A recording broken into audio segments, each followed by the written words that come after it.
Praise the lord. సామెతలు 23వ అధ్యాయము. నీవు ఏలికతో భోజనము చేయ కూర్చుండిన ఎడల నీవెవరి సమక్షమున ఉన్నావో బాగుగా యోచించుము. నీవు తిండిపోతువైన ఎడల నీ గొంతుకకు కత్తి పెట్టుకొనుము.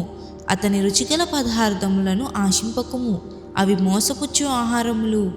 ఐశ్వర్యము పొంద ప్రయాసపడుకుము.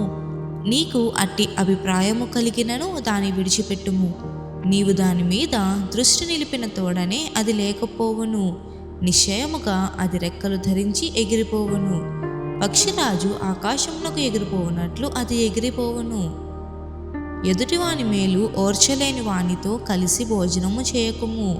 వాని రుచిగల పదార్థములను నాశింపకుము. అట్టివాడు తన ఆంతర్యములో లెక్కలు చూచుకొనువాడు. తినుము త్రాగుము అని అతడు నీతో చెప్పునే గాని అది హృదయములో నుండి వచ్చు మాట కాదు. నీవు తినిన దానిని కక్కివేయుదువు. నీవు పలికిన ఇంపైన మాటలు వ్యర్థములగును. బుద్ధిహీనుడు వినగా మాటలాడకుము. అట్టివాడు నీ మాటలలోని జ్ఞానమును తృణీకరించును. పురాతనమైన పొలిమేర రాతిని తీసివేయకుము. తల్లిదండ్రులు లేని వారి పొలములోనికి నీవు చొరపడకూడదు. వాని విమోచకుడు బలవంతుడు, ఆయన వారి పక్షమున నీతో వ్యాజ్యమాడును. ఉపదేశము మీద మనసునుంచుము. తెలివిగల మాటలకు చెవియొగ్గుము. నీ బాలులను శిక్షించుట మానుకొనకుము. బెత్తముతో వాని కొట్టిన ఎడల పాతాళమునకు పోకుండా వాని ఆత్మను నీవు తప్పించెదవు. నా కుమారుడా, నీ హృదయమునకు జ్ఞానము లభించిన ఎడల నా హృదయము కూడా సంతోషించును. నీ పెదవులు యథార్థమైన మాటలు పలుకుట విని నా అంతరంద్రియములు ఆనందించును. పాపులను చూచి నీ హృదయమందు మత్సరపడకుము. నిత్యము యెహోవా యందు భయభక్తులు కలిగియుండుము.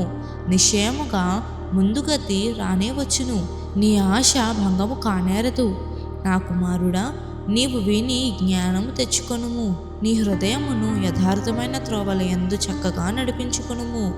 ద్రాక్షరసము త్రాగువారితోనైనను మాంసము హెచ్చుగా తినువారితోనైనను సహవాసము చేయకుము. త్రాగుబోతులను తిండిపోతులను దరిద్రులగుదురు. నిద్రమత్తు చింపిగుడ్డలు ధరించుటకు కారణమగును. నిన్ను కనిన నీ తండ్రి ఉపదేశము అంగీకరించుము. నీ తల్లి ముదిమి యందు ఆమెను నిర్లక్ష్యము చేయకుము. సత్యమును అమ్మివేయక దాని కొని ఉంచుకొనుము. జ్ఞానమును ఉపదేశమును వివేకమును కొని ఉంచుకొనుము. నీతిమంతుని తండ్రికి అధిక సంతోషము కలుగును.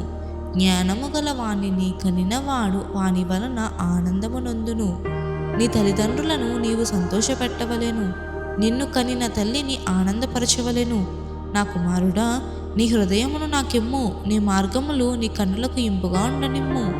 వేశ్య లోతైన గొయ్యి, పరస్త్రీ ఇరుకైన గుంట.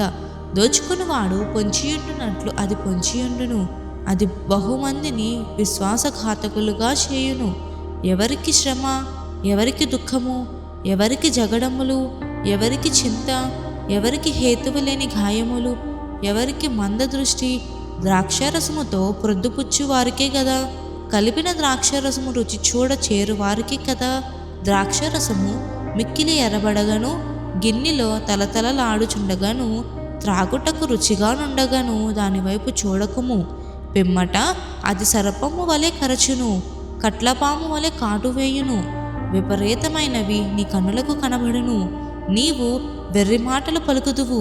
నీవు నడి సముద్రమున పండుకొని వాని వలె నుందువు. ఓడకొయ్య చివరను పండుకొని వాని వలె నుందువు.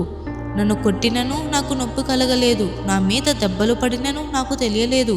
నేనెప్పుడు నిద్ర మేల్కొందును, మరలా దాని వెతుకుదును అని నీవనుకొందువు. దేవుడి చిన్ని వాక్యం దీవించి ఆశీర్వదించునుగాక. ఆమేన్.